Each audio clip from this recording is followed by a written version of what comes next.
Think about how you unlock your phone with a pin or fingerprint. Your phone does not actually save the real pin or the real fingerprint. Instead, it saves a scrambled version of it. When you try to unlock, it scrambles your input the same way and checks if it matches. If yes, you get in. That scrambled version? That's hashing. Hi, I am Satish Choudhary and welcome back to In Simple Terms with Satish. In our last episode, we learned about decentralized ledgers, the idea of everyone keeping the same notebook.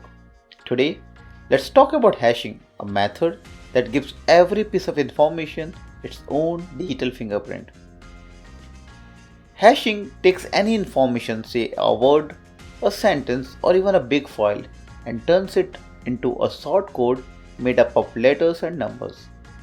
If even one tiny detail changes, like adding a single dot, the code changes completely. That's why hashing is so powerful. It proves whether something has been changed or not.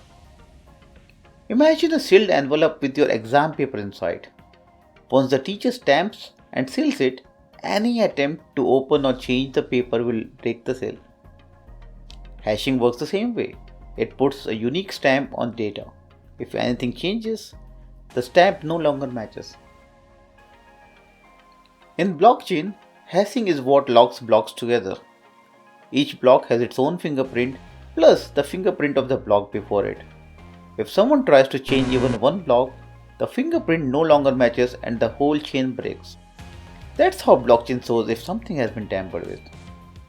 We already use hashing in our daily life. When we type our password into our email or social media, most sites don't actually store your real password. It only stores the scrambled version. When you download an app or a file, the website may show a little verification code. That's a hash used to check if your file was damaged or changed. Even digital signatures on documents are built on hashing to prove the content has not been altered. So in simple terms, hashing is like a fingerprint for data. It's unique, it can't be copied, and it proves whether something is the same or has been changed. It is one of the big reasons why blockchain can be trusted.